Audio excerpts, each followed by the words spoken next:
Bismillahirrahmanirrahim. Alhamdulillah wak dhewe masih diberi nikmat. Mugi-mugi saged ngaji istiqomah manfaat barokah fid dini wad dunya wal akhirat. Bismillahirrahmanirrahim. Ki sudah masuk dalam pembahasan salat Idul Fitri Idul Adha, hari raya.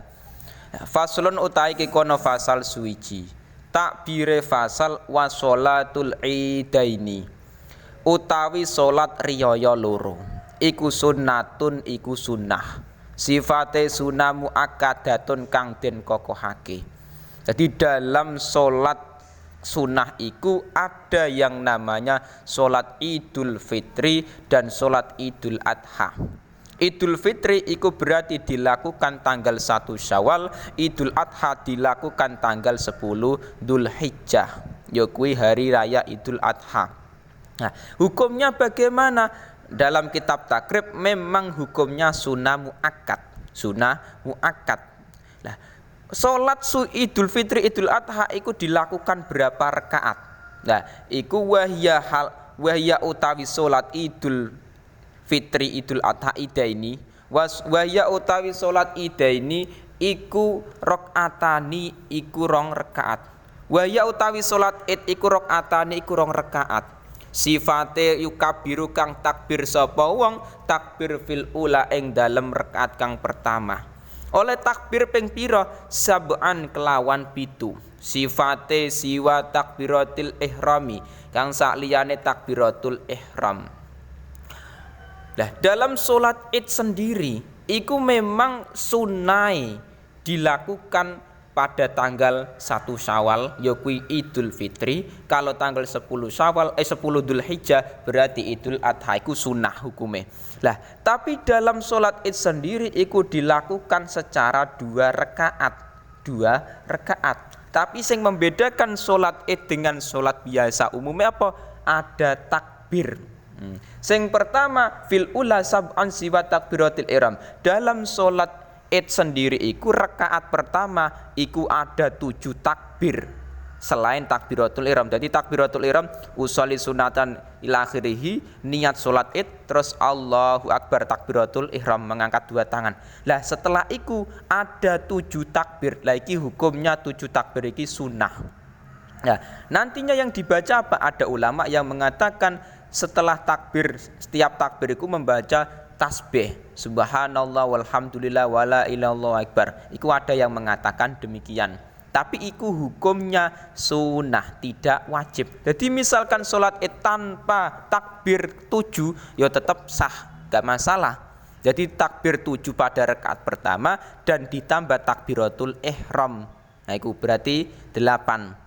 Nah, adapun sholat Id sendiri iku boleh dilakukan secara jamaatan wali munfaridin, silakan sholat berjamaah ya bareng-bareng ya tetap sunnah muakkad. Misalkan dilakukan sendiri di rumah ya tetap boleh, tetap mendapatkan kesunahan. Cuman sing lebih baik ikut dilakukan berjamaah. Tapi nantinya ketika sholat Id iki dilakukan, iki ada 2 rakaat pertama iki membaca takbiratul ihram Allahu Akbar, terus takbir ke-7, setelah itu membaca Fatihah dan ila akhirih. Terus yang kedua, nah iki wa saniyati lan ing dalem rakaat kang kaping pindho oleh takbir mau ping pira khamsan kelawan 5. Sifate siwa takbiratil qiyami kang sakliyane takbire qiyam berdiri. Dalam rakaat yang kedua salat Id sendiri iku ada 5 takbir. 5 takbir iku selain takbiratul qiyam. Jadi ngeten, ketika kita sudah melakukan rakaat pertama, terus sujud pertama, duduk di antara 2 sujud, terus sujud kedua. Lah ketika kita mau sudah melakukan sujud kedua terus berdiri, itu kan ada kesunahan mengangkat tangan. Jadi mengangkat tangan setelah melakukan 2 sujud kimau rakaat pertama. Lah iku kita melakukan takbir iki sunnah. Nah, setelah takbir dari 2 sujud kimau kita berdiri, kita disunahkan 5 takbiran. 5 takbir Allahu Akbar, Allahu Akbar, Allahu Akbar 5 kali. Jadi ada 6 berarti. 5 iki takbir nang rakaat kedua iki sing disunahkan dalam sholat Id, yang 1 iku disunahkan dalam berdiri setelah bangun dari sujud yang kedua. Jadi setelah sujud kedua rakaat pertama kita bangun iku disunahkan takbir Allahu Akbar. Terus setelah iku kita iki mau disunahkan 5 takbiran dalam sholat Idul Fitri atau Idul Adha. Lah iku sing membedakan di situ. Lah nek wis ngono, iku kan sholat Id secara jamaah ataupun munfarid sama-sama disunahkan takbir 7 kali di rakaat pertama, 5 kali di rakaat kedua. Lah setelah iku ketika kita melakukan sholat Id iki secara berjamaah loh ya, berjamaah bukan munfarid, ada kesunahan lagi. Wayahtu bulan khutbah sapa man oleh khutbah mau ba'dahuma ing dalem sause rakaataini, oleh khutbah ping pira khutbataini kelawan khutbah loro. Tapi ana catetane, yukabiru kang takbir sapa wong sapa khatib imam fil ula ing dalem khutbah kang pertama oleh takbir mau tis'an kelawan 9. Lah iki kesunahane ketika kita sholat Idul Fitri atau Idul Adha, iku memang yang ketika kita lakukan secara berjamaah, iku ada kesunahan khutbah 2 khutbah setelah melakukan sholat 2 rakaat Idul Fitri atau Idul Adha. Jadi kita sholat Idul Fitri atau Idul Adha 2 rakaat, setelah itu kita melakukan khutbah. Iku nek secara berjamaah. Lah 2 rakaat iki iku dilakukan 2 rakaat iki dilakukan berarti sebelum khutbah. Jadi sholatnya dulu 2 rakaat terus khutbah. Nah, iku yang membedakan sholat Id dengan sholat Jumat. Nek sholat Jumat kan berarti khutbah dulu baru sholatnya. Nek sholat Id enggak, sholatnya dulu 2 rakaat baru khutbah 2. Lah 2 khutbah iki neng khutbah pertama disunahkan takbir 9 kali. Jadi takbir 9 kali pada khutbah pertama. Lah khutbah yang kedua iku takbir 7 kali. Nah itu yang membedakan sholat Id dengan sholat Jumat ya di situ. Sama-sama ada khutbah, cuman carane khutbah iku nek dalam sholat Id ada tambahane takbir. Allahu Akbar, Allahu Akbar, Allahu Akbar ning rakaat ning khutbah pertama berarti 9 kali takbire, ning khutbah kedua 7 kali. Lah nek wis ngono wa yukabiru lan takbir sapa wong oleh takbir min guru bisyamsi awet saking surupe srengenge. Kapan? Min lailatil idi kang tetep saking wengine riyaya. Sampai kapan kesunahan takbir iku? Ila ayat hula maring yen to mlebu sapa al imamu imam oleh mlebu ning di fi sholati ing dalem salat. Nah, iki memang kesunahan takbiran. Jadi beda nek iku mau kan takbir dalam salat iku ning rakaat pertama ya disunahkan, rakaat kedua ya disunahkan, takbir dalam khutbah juga disunahkan, ning khutbah pertama ya disunahkan, khutbah kedua ya disunahkan. Tapi nek takbiran, nek cara orang Jawa ngarani takbiran, iku disunahkan mulai kapan? Min guru bisyamsi min lailatil idi ai idil fitri. Dalam syarah iku mau memang kesunahan takbiran iku mulai dari malam hari raya Idul Fitri. Jadi malam 1 Syawal. Jadi misalkan kita iki mau sudah masuk tanggal 1 Syawal, berarti mulai nih maghrib. Jadi masuk waktu maghrib guru bisyams malam hari raya iku sudah disunahkan takbiran. Takbiran kali takbir iku beda. Nek takbir iki masuk dalam sholat Idul Fitri, Idul Adha dan khutbah. Tapi nek sing takbiran cara orang Jawa iku ada tambahan lafate. Allahu Akbar, Allahu Akbar, Allahu Akbar, la ilaha illallah ila akhirih. Iku takbiran nek cara orang Jawa. Nah, takbiran sendiri itu disunahkan mulai dari malam Idul Fitri tanggal 1 Syawal sampai kapan? Ila ayat hula al imam fi sholah, sampai imam melakukan sholat Id. Jadi nek imam sudah melakukan sholat Id, ya wis kita nggak ada kesunahan. Jadi imam batasnya sampai melakukan sholat. Sebelum sholat id kita boleh melakukan takbiran lil id di dalam syarah. Ai wala yusanu at-takbiru lailata idil fitri akibah sholati. Tapi dalam kitab Fathul Qorib iku memang kesunan takbiran iku tidak setelah sholat iki enggak, tapi ketika di luar sholat. Jadi ngeten, memang dalam takbiran sendiri setelah melakukan sholat maghrib, setelah melakukan sholat isya, nek dalam kitab Fathul Qorib iku tidak disunahkan. Jadi takbiran iki tidak disunahkan setelah melakukan sholat, tapi dilakukan di luar waktu, di luar sholat imam, di luar sholat.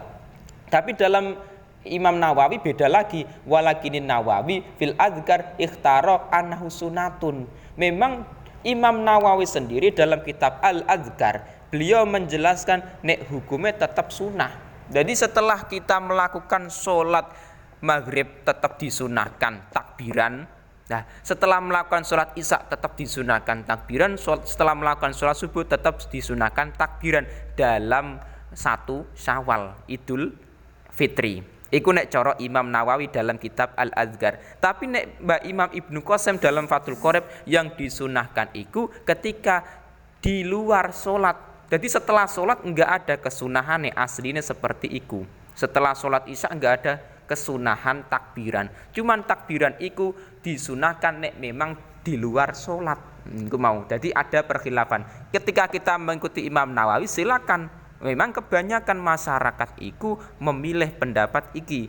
Setelah sholat fardu iku melakukan takbiran. Kebanyakan mayoritas amit sewu masjid-masjid di masyarakat kebanyakan demikian. Malam 1 Syawal setelah maghrib kebanyakan melakukan takbiran. Iku kita boleh mengikuti pendapatnya Imam Nawawi dalam kitab Al-Adzkar. Nah, terus wafil adha lan ing dalam sholat adha khalfa sholawati ing dalem burine pira-pira salat sifate al-mafrudati kang den pira-pira kang den fardhuake mulai kapan min subhi yaumi arafata awet saking subuhe dina Arafah ilal asri maring asar mau min akhiri ayami tasyriki kang tetep saking akhire pira-pira dina tasyrik. Kesunahan dalam salat kesunahan takbiran dalam hari raya Idul Adha iku beda dengan Idul Fitri. Nek kesunahane takbiran dalam hari raya Idul Adha 10 Dzulhijjah iku memang kesunahane setelah sholat fardu enggak masalah. Jadi setelah sholat fardu kita melakukan takbiran bar sholat maghrib takbiran, bar sholat isya takbiran iku memang disunahkan. Nah, mulainya kapan? Tapi mulainya mulai subuh hari Arafah sampai asar akhir dari hari tasyrik. Jadi mulainya subuh, enggak kok mulai maghrib enggak, tapi mulainya subuh hari Arafah sampai asar terakhir bulan hari tasyrik. Hari tasyrik iku tanggal 11, 12, 13 iku disunahkan takbiran setelah sholat fardu. Setelah subuh ya disunahkan takbiran, setelah duhur ya disunahkan sampai hari tasyrik 3 hari. Berarti kan kesunahane takbiran iki dalam Idul Adha tanggal 10 Syawal 10 Dzulhijjah, terus 11, 12, 13 berarti hari tasyrik tetap disunahkan yang namanya takbiran. Tapi batas terakhir itu tanggal 13 setelah asar, sholat asar. Nah, engko nek setelah iku wis enggak ada kesunahan lagi. Jadi sing membedakan dalam Idul Fitri Idul Adha iku takbirane iku nek dalam sholat Idul Fitri hanya disunahkan di luar sholat, Tapi nek menurut Imam Nawawi tetap boleh. Misalkan kita melakukan takbiran setelah sholat maghrib, isya, subuh, nggak masalah, tetap sunnah hukumnya, tetap sunnah. Tapi nek dalam Idul Adha, nek dalam kitab takrib, iku memang kesunahane takbiran setelah melakukan sholat fardu. Nek dalam iki mau takrib. Tapi dalam sarah iku min muaddatin wa faidatin, salat qondok ya setelah iku disunahkan takbiran, salat ada setelah iku ya dilakukan takbiran.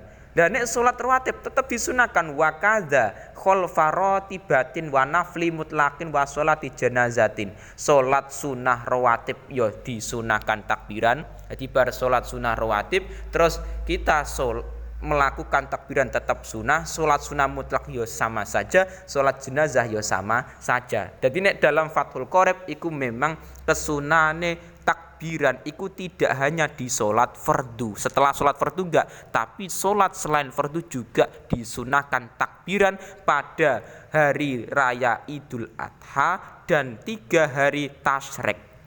Nah sehingga takbiran piye? Nah iku dalam Fathul Qorib wasighatut takbir Allahu akbar Allahu akbar Allahu akbar la ilaha illallah wallahu akbar Allahu akbar walillahil hamd. Nah iku memang singgot dalam takbiran. Nah misalkan ditambahi, tambahi lagi Allahu akbar kabira walhamdulillahi katsira wa subhanallahi bukratan wa asila. La ilaha illallah wahdah sadaqa wa'dah wa nasara abdah wa azza jundahu wa hazzamal ahzab wahdah. Iku sunnah. Tapi kebanyakan nek misalkan kita kepengen ringkes yo angger Allahu akbar Allahu akbar Allahu akbar la ilaha illallah wallahu akbar walillahil hamd. Iku nek pengen ringkes. Nek pengen tambah enggak masalah, malah bagus. Allahu akbar kabira walhamdulillahi katsira ila akhirih. Silakan iku senggot dalam takbiran di hari raya Idul Fitri atau Idul Adha. Dan memang kesunahan iki juga berlaku di masyarakat kita Jawa dan sekitarnya. Sumatera yo kadang berlaku, Kalimantan dan lain-lain. Mulane pentingnya kita belajar masalah sholatul idaini, sholat Idul Fitri atau Idul Adha iku bagaimana dan apa saja yang disunahkan dalam Idul Fitri dan Idul Adha. Salah satunya takbiran. Nah nek takbir dalam sholat kan cukup Allahu Akbar. Tapi nek dalam takbiran, nek cara orang Jawa ngaran takbiran iku lafate ditambahi. Tambahi la ilaha illallah wallahu akbar ila akhirih. Iku memang kita perlu perbandingan dalam kitab-kitab lain. Jadi sholat Idul Fitri Idul Adha silakan boleh dilakukan berjamaah di masjid, silakan, dan nantinya disunahkan yang namanya khutbah. Nek misalkan pengen sholat sendiri di rumah, ya enggak masalah, tetap boleh.